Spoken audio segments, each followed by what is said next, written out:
ভোরে যখন ঘুম থেকে উঠি তখন কিছুক্ষণ জানলার কাছে দাঁড়িয়ে থাকতে বেশ ভালো লাগে, আর আকাশের দিকে তাকিয়ে থাকতে তো আরো বেশি ভালো লাগে।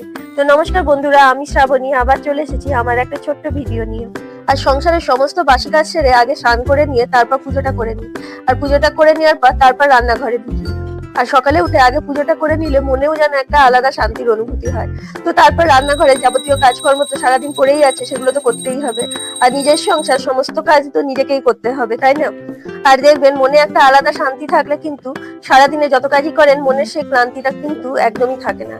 তো আর রান্না চাপানোর আগে আগে ছেলেকে জিজ্ঞেস করে নি ও আজকে স্কুলের টিফিনে কি নিয়ে যাবে।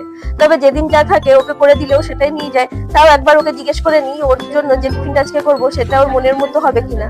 তো সেই সঙ্গে দুপুরে যেহেতু রান্না বান্না করবো তো ভাতের চালটা ভিজিয়ে রেখে, আর আজকে না একটু মুসুরির ডাল সেদ্ধ খেতে ইচ্ছা করছিল, সেজন্য এখানে মুসুরির ডাল সেদ্ধ করবো বলে কিছুটা ডাল নিয়ে নিয়েছি। আর এই মুসুরির ডাল সেদ্ধ কিন্তু আমার বাড়িতে সবাই খেতে বেশ ভালোবাসে। আর এদিকে হাঁসের ডিমগুলো সেদ্ধ করতে বসিয়ে দিয়েছি। তো সকাল আর টুকিটাকি যা রান্না করবো সেগুলো আগে গুছিয়ে নিয়ে এবার একটুখানি চা খেয়ে তারপর আবার রান্নার কাজে লাগবো। তো এখানে মুসুরির ডালটা সেদ্ধ করে রেখেছি।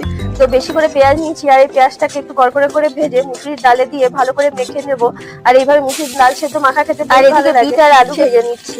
বিট আলু ভাজাটা আজকে একটু নুন হলুদ আর জিরে গুঁড়ো দিয়ে ভেজে নেবো। আর বিটের একটা আলাদা গন্ধ থাকে বলে আমার ছেলে কিন্তু বিট ভাজা খেতে খুব একটা ভালোবাসে না। তো সেই জন্য বিটটা যখন ভাজা হয়ে যাবে সামান্য একটু ধনেপাতা দিয়ে দেবো। আর এদিকে মুসুরির ডাল সেদ্ধটা মেখে নিয়েছি। আর এই বিট ভাজা খেতে কিন্তু আমার খুব ভালো লাগে, কিন্তু আমার ছেলে খুব একটা পছন্দ করে না। কিন্তু এইভাবে ভেজে দিলে ও কিন্তু গরম ভাতের সাথে খেয়ে নেয়। আর এদিকে হাঁসের ডিমগুলো সেদ্ধ করে নিচ্ছি। তো হাঁসের ডিমটা নুন হলুদ, আর আমার তো হাঁসের ডিম খুব প্রিয় খাবার। তো কার কার হাঁসের ডিম খেতে ভালো লাগে অবশ্যই কিন্তু কমেন্টে জানিও।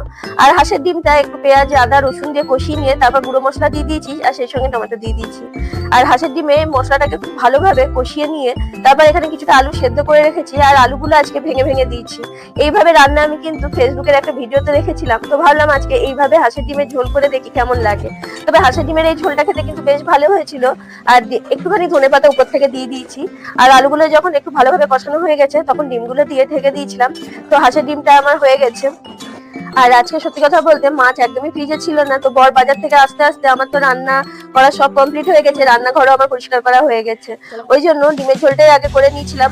যেদিন বাড়িতে মাছ টাছ থাকে না, ডিম টিম থাকলে পরে সেটাই করে নিই, কারণ ওর বাজার আনতে আনতে আমার রান্না কমপ্লিট হয়ে যায়। তারপরে তো অফিসে, আর সেই সঙ্গে ছেলে খেয়ে রোদ যাবে। আর তো দুপুরে যা যা রান্না করেছিলাম সেগুলোই ছেলেকে খেতে দিয়ে দিয়েছি। আর ওই স্কুলে ভাত খেয়ে যায়, আর কিছু টিফিন করে দিই সেটাও নিয়ে চলে যায়।